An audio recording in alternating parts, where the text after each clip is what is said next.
Olá, senhoras e senhores.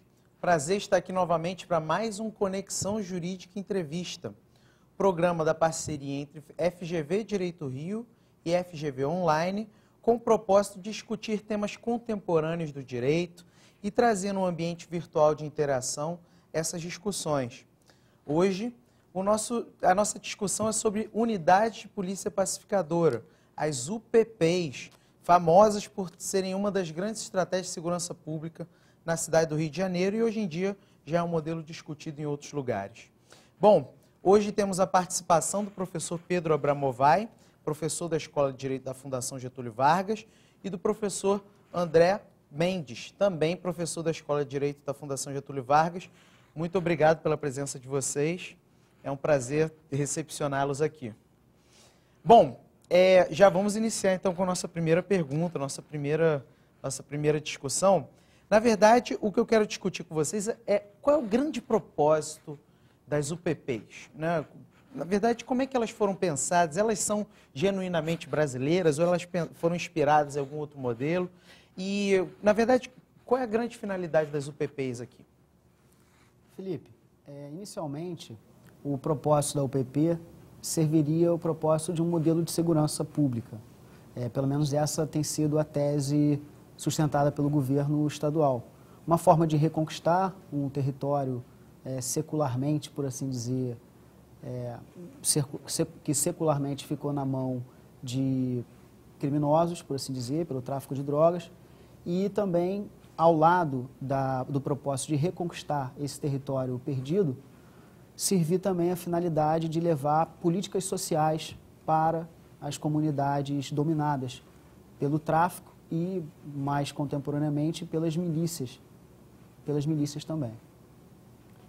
Não, acho que isso mesmo que o André falou, e acho que a grande vantagem do UPP, primeiro, é ter propósito, né? Que em segurança pública, é muito comum não ter objetivo. Se é uma coisa, você está lidando com o medo das pessoas, então você vai lá e dá respostas para aquele medo, mas não apresenta soluções. Dá um exemplo, a política anterior, que era de entrada e saída da favela, entrava, matava meia dúzia e saía da favela. É uma resposta, a população dizia, a polícia está fazendo alguma coisa, mas não era uma solução. E a política anterior, é importante que se diga, era praticada, inclusive, por esse governador e por esse secretário, mas ainda bem eles mudaram de postura e criaram uma política com objetivos. E o objetivo aí é o que o André falou, quer dizer, o objetivo de segurança pública, de devolver o território e de devolver o território, criar a possibilidade de um espaço que não é mais um espaço sem Estado, né, e de diminuir a violência no local. Né? Então, essas são os grandes propósitos e, como você perguntou se havia alguma experiência internacional.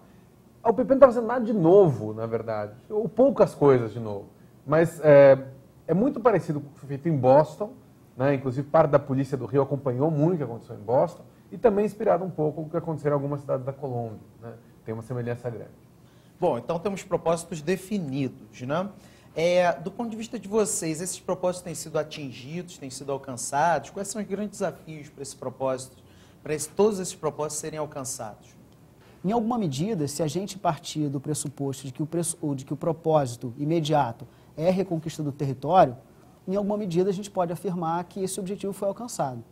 Agora, se não houver, paralelamente, né, a formulação de políticas públicas sérias, no sentido de fazer com que aquela reconquista do território permita que aquela população agora tenha acesso efetivo, né, a outras dimensões da vida social, como cultura, a economia formal, a formalização de negócios, é muito importante para a vida dessa comunidade. Então, se nós pudermos estender esse propósito de, ao lado da reconquista do território, efetivamente levar outras esferas da vida social para as comunidades, né, não deixar, não limitar o modelo da UPP como uma mera forma de pacificação social de uma determinada manifestação da violência na sociedade, aí pode ser, de fato, que o modelo das UPPs possa ser efetivamente um modelo exitoso. Quando você pensa em número de favelas, de fato dá essa impressão de que é uma coisa microscópica na cidade. Agora, se você pensar em número de habitantes, hoje as UPPs estão... as áreas de UPPs representam 30% das pessoas que moram em favela no Rio de Janeiro. Não é insignificante. Já é uma coisa importante. A meta do governo é chegar em 80%.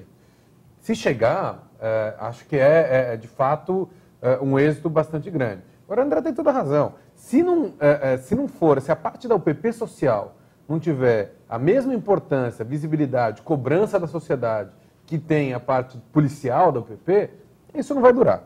Né? Aqui acho que a diferença é que você tem na prefeitura, você tem pessoas sérias, etc., que estão tentando organizar essa parte da UPP social.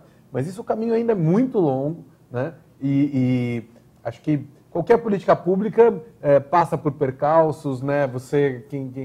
O Estado não consegue, mesmo pessoas bem intencionadas, tem muita dificuldade de conseguir realizar. Acho que está na direção certa, mas o caminho ainda é bastante comprido para poder chegar ao destino. É verdade. E a questão também, né, dois assuntos, na verdade, que ficam muito visíveis quando a gente fala de uma pacificação como essa, um diz respeito à política de drogas e o outro diz respeito ao próprio combate à corrupção policial. Uhum. Como é que, na verdade, as UPPs podem contribuir ou têm contribuído para isso? Com relação à política de drogas, eu acho que tem uma grande...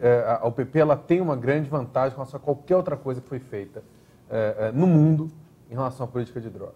E essa vantagem, para mim, ela aparece numa resposta que foi dada pelo secretário Mariano Beltrame, quando perguntaram para ele: vem cá, como é que pode se dizer que tal lugar, Santa Marta, é um lugar pacificado se ainda tem venda de drogas por lá? E a resposta que ele deu foi: o objetivo da UPP não é erradicar o tráfico de drogas. O que ele deixa muito claro é que não está lá para acabar com o tráfico, que seria impossível, é impossível acabar com o tráfico. Mas é possível tornar o tráfico uma coisa não tão violenta e é possível dizer: a gente não admite espaços dominados pelo crime organizado. Eu concordo plenamente com essa afirmação do Pedro, no sentido de o só fato da UPP, a relação da UPP com o tráfico de drogas ser uma relação não violenta, em si já é um mérito da política pública de unidade de polícias pacificadoras. Agora, é importante a gente repisar esse ponto, e eu acho que o Pedro tem toda a razão. Não se pode iludir, a gente não pode se iludir com a ideia de que a UPP vem com o propósito de combater ou de minimizar ou erradicar o tráfico de drogas no Brasil, muito menos no Rio de Janeiro. E mais importante, talvez, do que isso, isso diz respeito aos efeitos da instalação de UPPs em determinadas regiões do Rio, é que muitas vezes acontece desse tráfico de drogas que se desenvolvia ali migrar para outras regiões. Mais do que isso, e embora recentemente o secretário de Segurança Pública tenha negado que parcelas de traficantes tenham ido para Niterói, onde a gente assiste um incremento, talvez, de crimes violentos, né, crimes de sangue, crimes patrimoniais, é importante que, ao planejar a alocação de UPPs, se pense também no que fazer com relação àquela população que vai para outro lugar e, nesses outros lugares, continuarão a perpetrar ou protagonizar os crimes violentos que antes se desenvolveram nessas áreas. Também não adianta tirar o problema de um lugar para colocar em outro. Mas tem uma coisa interessante que você colocou, professor André, que é o seguinte: a possibilidade de você replicar, exportar um modelo para outros contextos, seja para as outras favelas da cidade do Rio de Janeiro, ou outros estados, ou até mesmo pensar em outros países. Esse modelo de UPP, ele é um modelo que funciona num contexto específico, como é o caso do Rio de Janeiro, ou é possível vislumbrar algum tipo de exportabilidade, ou nem que seja com algum tipo de adequação para outros contextos? Eu penso que, se for para replicar exatamente como ele tem sido aplicado, o modelo com contingente X de policial, seria inviável, né, para todas as comunidades você aplicar esse modelo.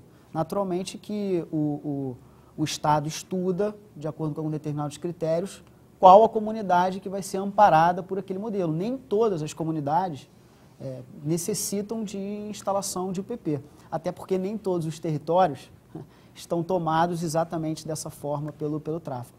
Eu considero que talvez mais importante do que discutir conceitualmente ou nominalmente se a UPP pode ser replicada, é a gente discutir levar políticas públicas, atendimento e visibilidade social para populações marginalizadas. O caminho para atender as populações marginalizadas é dar visibilidade a elas, dar acesso a outras esferas da vida social que, naturalmente, constituem a razão de ser da marginalização delas. Eu concordo completamente. Eu acho que o PP ela é um modelo para lidar com a ocupação militarizada de determinadas áreas que geram que agravam um problema de exclusão social. Isso não é realidade nem em todo o estado do Rio de Janeiro, nem muito menos em todo o Brasil. Você tem outros tipos de problema de violência. O Nordeste hoje enfrenta um problema de violência mais grave do que o do Rio de Janeiro, mas não é a violência de fuzil ocupando determinados territórios. Então, a solução lá tem que ser outra, não é essa. O que eu acho que vale a pena assim, tirar de lição do PP é que, para usar a expressão mais corriqueira, é uma questão de jeito, não é uma questão de força.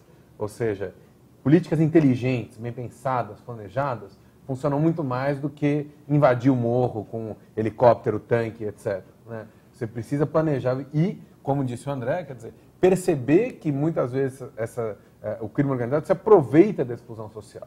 Então, você tem que lidar também com a exclusão social quando você lida com um problema de violência. É uma questão delicada, inclusive, quando se trata de UPP, justamente a desejabilidade ou não da participação do Exército. Não? Como é que vocês veem essa questão? Quanto a isso, eu sou bastante radical. Eu acho uma tragédia a participação do Exército. Eu acho uma tragédia para quem mora hoje no Alemão e onde está o Exército, e acho uma tragédia para o Exército. O México tem vivido essa situação de militarizar a questão do enfrentamento do tráfico de drogas, causou uma quantidade de mortes que nunca se viu, né, na história mexicana e acabou com a imagem do Exército mexicano. O Exército envolveu corrupção, etc. No caso alemão especificamente, grande vantagem do PP é acabar com a ideia de pessoas, crianças que vivem vendo pessoas carregando armas longas, fuzis, no meio da rua. E no alemão isso não acabou. Quer dizer, porque não é mais o tráfico, é o Exército, mas o que eu quero é que não tenha ninguém. Quer dizer, eu quero que a criança, quando vai fazer o desenho na escola da criança, não desenhe ninguém armado. E a realidade do alemão ainda é de uma ocupação militar. Né? Então, acho que é claro que não dá para comparar o Exército com o tráfico, mas acho que o Exército ele é feito para guerra. E o Brasil não está em guerra. O alemão não está em guerra. Ali tem que ser alvo de política pública e não de guerra. Guerra é contra inimigo. Né? E aí, para saber se o inimigo é o traficante ou se é o morador do alemão, é uma fronteira tênue. Então é muito perigoso usar o Exército, é perigoso para quem está no alemão, é perigoso para a democracia brasileira e é perigoso para o Exército, que é uma instituição que tem que ser poupada da possibilidade de corrupção que o policiamento de rua leva. Eu concordo com o Pedro. O uso das Forças Armadas em qualquer situação de civilidade, ela é absolutamente temerária. Né?